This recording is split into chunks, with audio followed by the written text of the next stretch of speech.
Jadi begini, ini memang perlu saya luruskan dulu lah ya. Pertama begini, dalam sengketa Komisi di Informasi Publik itu pertama yang saya jelaskan bahwa KIP, Komisi Informasi Publik itu adalah salah satu lembaga yang memang dibentuk oleh undang-undang guna memastikan sengketa antara masyarakat sebagai pengguna informasi publik dengan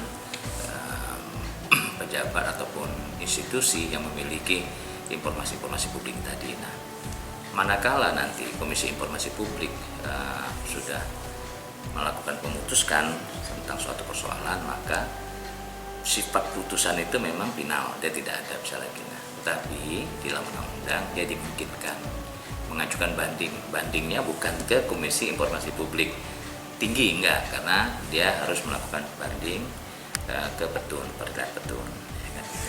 Nah, lalu apa yang harus diperiksa oleh Petun ini? Apakah Petun ini dia memeriksa kembali kasus itu? Kan gitu menjadi pertanyaannya kan? Apakah dia harus memeriksa semua berkas-berkas kemudian seakan-akan melakukan pemeriksaan kembali ke sejak awal? Nah, ini yang perlu diluruskan. Pertama, kalau menurut saya mengacu kepada ketentuan yang ada, Petun itu ya dalam terhadap banding dia tidak lagi memeriksa sejak awal kasus itu gitu loh. Nah, dia tidak memeriksa sejak awal kasus tersebut, misalnya minta berkas keseluruhannya, ya kan, kemudian apalagi meminta bukti-bukti tambahan baru dan sebagainya. Tidak. Petun itu dibatasi oleh undang-undang, dia hanya memeriksa begini. Pertama, apakah KIP memiliki kewenangan atau tidak, itu satu. Kedua, ketika dia memeriksa KIP ini, KIP ini, Komisi Informasi Publik ini, apakah sudah sesuai dengan aturan hukum atau tidak, itu.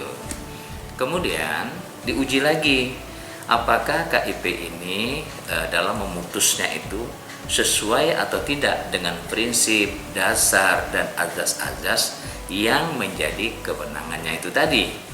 Nah, itu saja tuh yang diperiksa oleh oleh Petun gitu loh. Jadi Petun bukan memeriksa kembali, ya kan, apalagi sampai meminta nih, ya kan, meminta kepada para pihak, "Toh, mana bukti-buktinya? Bukti tamat loh." Ini bukan lagi memeriksa ke perkaranya gitu loh. Ini tidak lagi memeriksa ke perkara. Jadi karena itu menjadi kompetensi absolut dari KIP. Nah, jadi undang-undang sudah memberikan tuh kewenangan kepada KIP untuk memeriksa apakah misalnya dalam kasus ini, apakah memang termohon, apakah pemohon dalam hal ini siapa, Pak Erik ya kalau tidak salah ya, apakah pemohon ini ketika dia ingin membuka berkas di BPN, ya kan, itu berkas tersebut merupakan berkas rahasia negara atau bukan, sehingga BPN tidak mau atau memberikan. Nah, inilah yang menjadi pertimbangan keputusan dari KIP, Komisi Informasi Publik gitu loh. Nah, jadi ini yang kadang-kadang kita harus luruskan lah, itu satu hal ya. Hal lain juga, ketika ditanyakan ya dengan saya misalnya, katakan pertanyaan kan, apakah kemudian termohon dalam hal ini ya Pak Erik tidak memiliki legal standing untuk maju dan mewakili dari teman-temannya dari mengajukan para yang berkepentingan hal ini. Nah, ini juga perlu kita luruskan. Betul bahwa Pak Erik dalam hal ini termohon, dia bukan seorang pengacara, ya betul. Nah, karena tapi kita harus ingat juga bahwa yang bisa beracara, ya kan, kepentingannya hukum, yaitu hukum asalnya di pengadilan itu. Nah, ini ya prinsip dasarnya itu adalah para pihak yang berkonflik, para pihak yang seteru, itu yang hukum asalnya. Sementara waktu pengacara itu karena pekerjaannya. Nah, itu harus kita bedakan.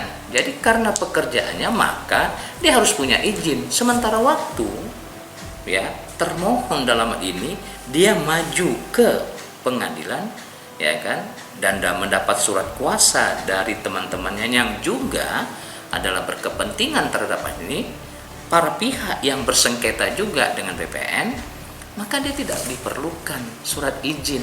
Ini kan apa ya, pemahaman yang mungkin perlu kita luruskan juga. Jadi bisa, misalnya saya nih ya, contoh ya, saya nih sebagai orang yang berkepentingan atau orang yang berkonflik dengan BPN, ya kan, saya ada lagi keluarga saya, ya kan, ada tetangga saya digugat lah. Nah, lalu kemudian apakah saya tidak boleh malu? Ini kan hukum asalnya saya katakan tadi, saya yang harus maju gitu loh. Nah, karena mungkin saya tidak memiliki pengetahuan hukumnya, ya kan, karena itu, nah maka saya panggil tuh, minta tolong pengacara atau advokat atau apapun namanya lah. Nah, mereka-mereka yang saya minta bantu ini, advokat, pengacara atau apapun namanya, lawyer, yang karena pekerjaannya dia harus memiliki izin. Sementara waktu saya sendiri yang memang berkonflik, berkepentingan, tidak membutuhkan izin karena saya adalah para pihak yang berkonflik itu tadi.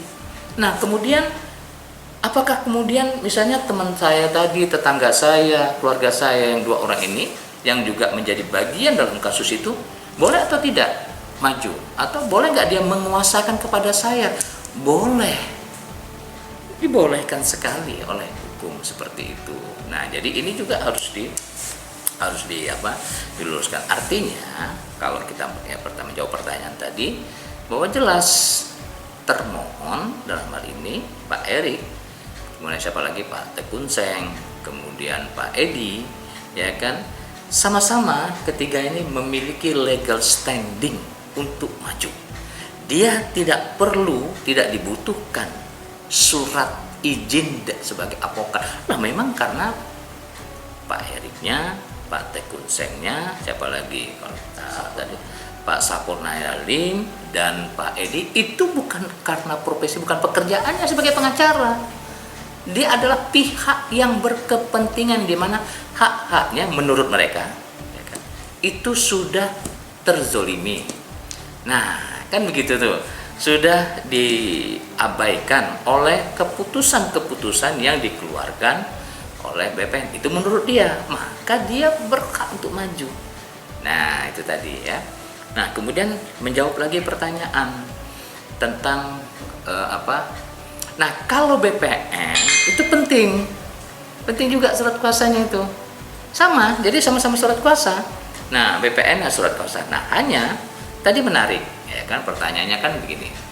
Apakah kemudian surat kuasa yang di KIP, Komisi Informasi Publik, itu bisa digunakan ke petun? Nah, kita lihat dulu substansi isi dari surat kuasa itu. Surat kuasa khusus tuh ya. Apakah di dalam surat kuasa khusus yang pertama tadi yang untuk di KIP itu tadi, ya kan, untuk di bersengketa di KIP itu tadi juga mencantumkan klausul bahwa misalnya begini, bahwa surat kuasa ini diberikan untuk mewakili BPN dalam hal ini untuk sidang di KIP atau dan juga pada tingkat banding, misalnya gitu. Sejak awal sudah dinyatakan begitu.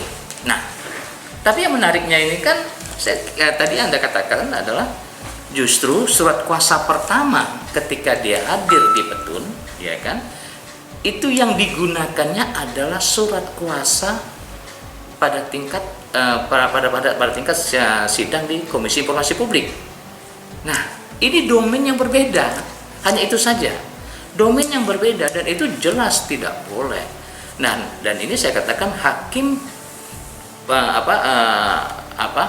termohon dalam hal ini yang Anda katakan tadi kemudian keberatan terhadap hadirnya si wakil dari BPN dengan memegang surat kuasa berdasarkan itu tadi, berdasarkan yang hanya di KIP, itu benar.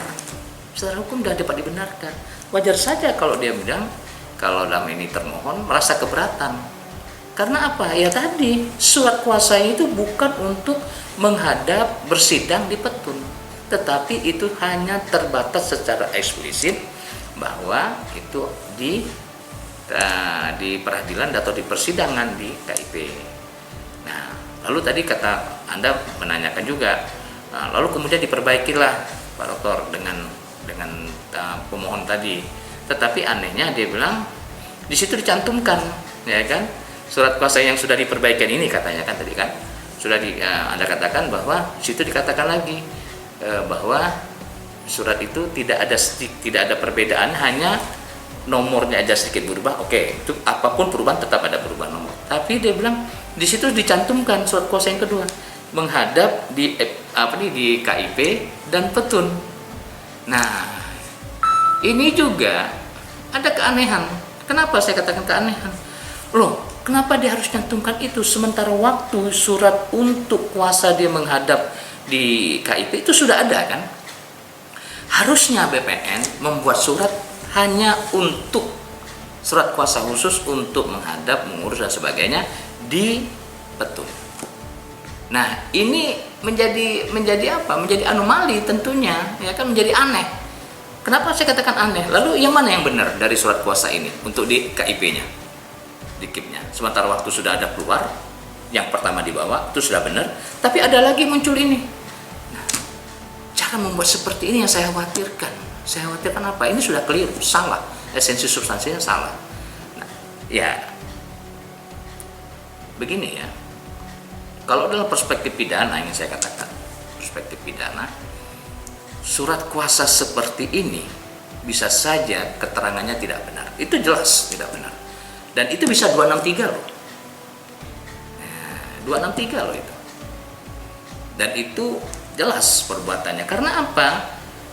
Tidak mungkin. Karena apa? Keterangan yang diberikan surat kuasa yang kedua itu sebenarnya ya kan tidak ada pada saat sidang pertama. Kan gitu. Sidang pertama kan hanya surat kuasanya kan memang sudah benar tuh. Maksud sidang yang di KIP. Yang pertama yang ditolak oleh termohon. Itu yang benar kan? Lalu muncul kemudian lagi surat kedua yang hasil perbaikannya itu tadi yang perbaikannya tadi mengacu kepada apa? Dia menjelaskan ada di situ surat KIP dan sidang juga di petun. Nah, ini kan aneh, saya katakan. Ini aneh. Kenapa dia harus membuat seperti itu? Artinya surat kuasa yang kedua ini seakan-akan jadi dasar legal standing untuk si pemohon, ya kan, bersidang di. Jadi kan ada dua ganda suratnya ini, ya kan. Nah, ini yang harus diluruskan secara hukum. Saya mohon maaf, ini dalam perspektif hukum itu bisa kena loh, memberikan keterangan yang tidak benar dalam keterangan surat itu 263 itu. Nah, ya kan? Tuh. Nah, kemudian ketika Anda menanyakan lagi soal misalnya tadi tentang keberatan-keberatan yang diajukan oleh termohon seakan-akan tidak direspon oleh hakim dan sebagainya. Ya mungkin saja lah ya, mungkin hakimnya lagi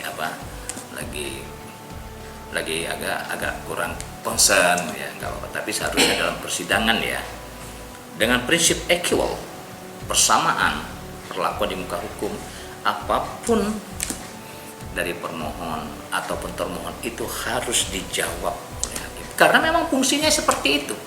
Dia harus mendengarkan semua para pihak dengan adil. Tidak bisa kemudian kita sebagai hakim, kalau saya sebagai hakim, saya hanya concern kepada atau memberikan perhatian kepada satu pihak saja. Nah, wajar kalau itu kemudian menjadi pertanyaan-pertanyaan kan? Mengapa kemudian hakim tidak mendengarkan keluh kesah dari salah satu pihak, tetapi hanya mendengarkan pihak tertentu saja? Nah, itu tidak boleh. Karena apa? Di dalam kode etik ya, kode etik di dalam kode etik mengadili itu yang merupakan kerjasama antara Komisi Yudisial, kemudian Mahkamah Agung dan Kementerian Hukum dan HAM. Setidaknya ada 10 prinsip kode etik yang harus dipenuhi oleh seorang hakim ketika dia mengadili. Ya salah satu itu tadi, tidak memperlihatkan keberpihakan, ya kan, harus berlaku adil. Artinya berlaku adil itu ya ketika merespon satu jawaban, keluhan, pertanyaan, hakim harus berlaku adil. Tidak bisa kemudian hakim itu berat sebelah, quote and quote, seperti itu. Nah, itu yang mungkin saya perlu jelaskan. Kembali lagi saya tekankan bahwa persidangan di Petun ini esensinya tidak mengadili lagi. Nah, sekarang tinggal, kalau menurut saya tinggal harusnya Petun bagaimana? Kalau menurut saya begini, sederhana aja kok. Apakah memang diputuskan oleh KIP itu benar atau salah menurut aturan undang-undang? Apakah perintah membuka, misalnya ya, membuka dokumen yang diperintahkan oleh KIP kepada BPN itu bertentangan dengan hukum atau tidak? Nah, kan sederhana saja. Kenapa saya katakan sederhana? Ya dilihat dong. Undang-undang Keterbukaan Informasi Publik, Undang-Undang Nomor 4 itu ya. Nah, Nomor 4 ya kan dilihat lihat dulu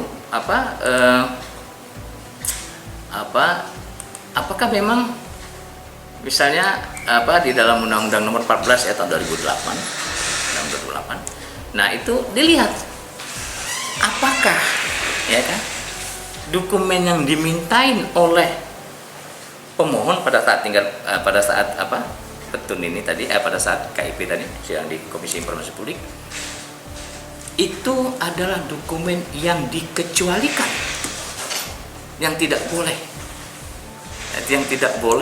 diperlihatkan kepada siapa? Kepada semua masyarakat. Apakah memang benar? Pasal 17 Undang-Undang Keterbukaan Informasi Publik ya, Undang-Undang 14 itu tadi tahun 2008 sudah menggarisbawahi loh itu. Memang ada informasi-informasi yang dikecualikan untuk dikeluarkan. Apabila misalnya ya data itu menyangkut data militer. Ya kan? Nah, kemudian ini menyangkut masalah rahasia negara. Pertanyaan kita, ya kan? Pertanyaan saya sebagai seorang ahli hukum juga, apakah berkas-berkas yang ada di BPN itu, ya, yang dimohonkan oleh termohon pada saat itu, ya kan, untuk dalam persidangan itu adalah rahasia berkas data dokumen rahasia negara. Kalau itu dinyatakan rahasia negara kan aneh-aneh aja tuh, ya kan? Loh, kenapa aneh? Ya kan? Karena ini data publik, gitu loh. Data publik kok itu. Data publik, proses pembuatannya melibatkan semua orang, sehingga apa yang sifat rahasia? Enggak ada. Tidak ada sifat kerahasiaan dari data yang dikemukakan. Itulah ya. Jadi kalau menurut saya ya Petun juga harus benar-benar bijak dalam melihat persoalan ini gitu loh. Nah, karena beda misalnya pada saat KIP itu KIP misalnya persidangan itu termohon minta nih anggaran, misalnya dokumen perencanaan anggaran pembangunan pertahanan Indonesia. Saya katakan memang tidak boleh rahasia negara karena itu menyangkut keamanan negara. Bahaya kan kalau dia dibocorkan, dijual dengan pihak ketiga, dengan lawan musuh-musuh kita. Oh, berarti Indonesia sekarang sedang beli Sukhoi ini.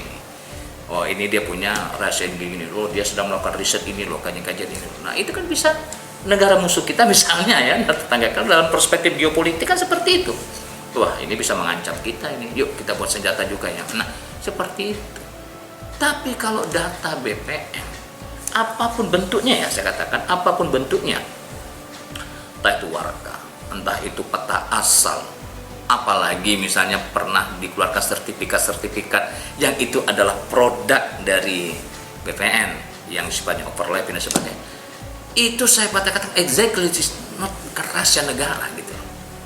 Nah, itu sederhana aja sih sebenarnya kasus ini kalau menurut saya sih, ya kan, tidak terlalu apa ya. Nah, dan BPN juga harus apa ya, saya pikir betul kata Anda tadi, dikatakan salah satu termohonnya kan dikatakan gini, bahwa ini adalah dokumen negara. Memang dokumen itu dokumen negara, sertifikat, apalagi surat ukur, nah, semuanya lah itu dokumen negara. Karena apa? Yang membuatnya negara. Tetapi apakah itu harus merupakan rahasia negara? Harus dirahasiakan? Nah, undang-undang mengatakan tidak, bukan. Sehingga wajar saja kemudian pemohon dalam hal ini meminta, dan benar tuh, mohon maaf ya saya katakan, putusan KIP saya sudah pelajari, betul dia memerintahkan kepada BPN untuk membuka, ya kan, data dokumen sebagaimana permohonan pemohon pada waktu di KIP itu tadi. Sehingga saya katakan kewenangan yang sudah dilakukan, putusan yang dilakukan oleh KIP based on law, ya kan, berdasarkan hukum, sesuai dengan kewenangannya, tidak melampaui batas kewenangan dan sebagainya. Informasi lebih lanjut hubungi website biotv.com.